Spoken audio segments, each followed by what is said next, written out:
In this video, we're going to look at an example of how to identify the value and the location of local extrema. Essentially, what that means is that's the fancy term for saying you're going to identify your local maximum and local min. When we're talking about local is making reference to the maximum and minimum values that you can see on the graph that's been provided. There are a couple types of extrema that we use in math. Local meaning the ones you can see. So like in this graph here, you can see that we have a max and we have a min.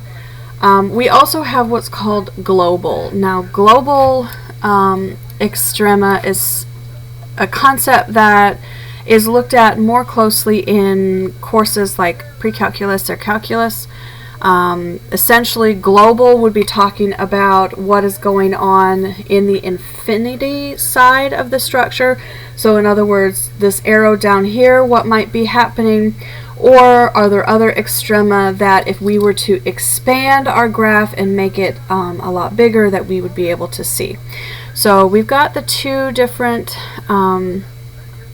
extremas.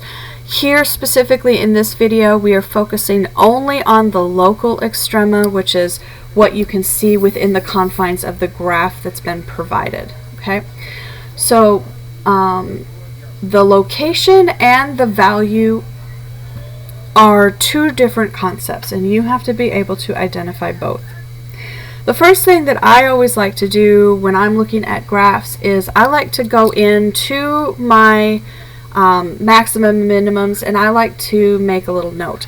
So for the first thing, when we're talking about this first piece here, the thing that we need to pay attention to is that this is going to be a max and we need to look at what its coordinate point is. And so here, if you look down on the bottom, this is my x-axis, so 0, 1, 2, 3, 4, 5, 6.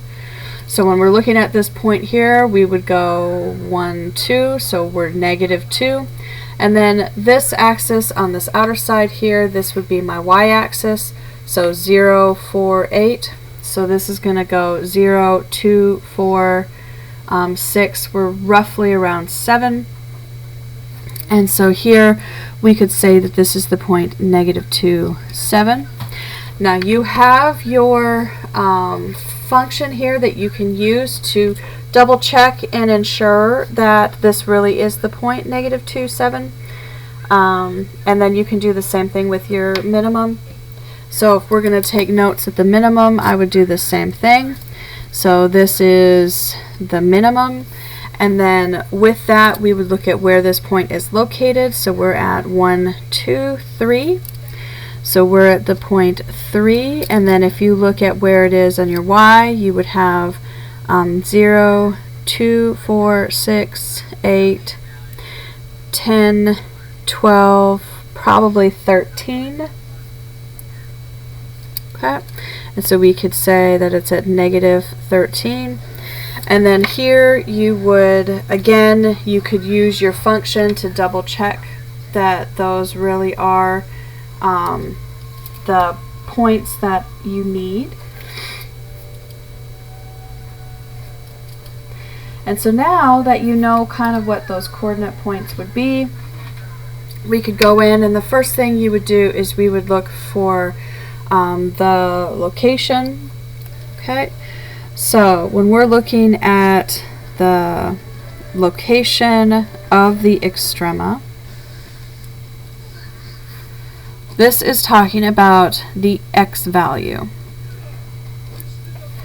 Okay, so we have two locations. Okay, we have the local minima, which in this case, if we look at your minimum, the local minima occurs at the point 3. So here you would have that x equals 3. We also then have your local maxima. So your maxima is this one here, and it occurs at the x value -2. So we would have that x is -2. So that's your location, is identifying the x value. Now we need to be able to find the value of the extrema. And this is talking about your y value. So the first thing that we have is we again have the local minima.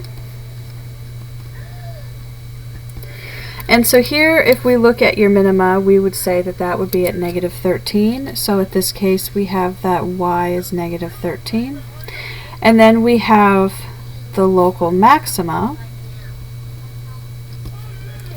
which would be y equals 7. Okay. Now, once you have identified what it is, again, you can use your given formula to double check your answers.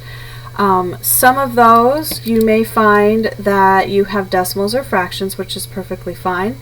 One of the easiest ways that you can double check it is we guesstimated that this was the point -27.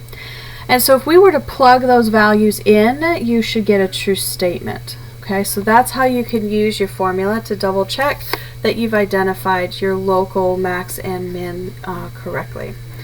So there is, in a nutshell, everything that you kind of need to know about working with local and maxima and minimas. If you have any questions, please let me know. Otherwise, I hope you enjoyed this video, and I'll see you next time.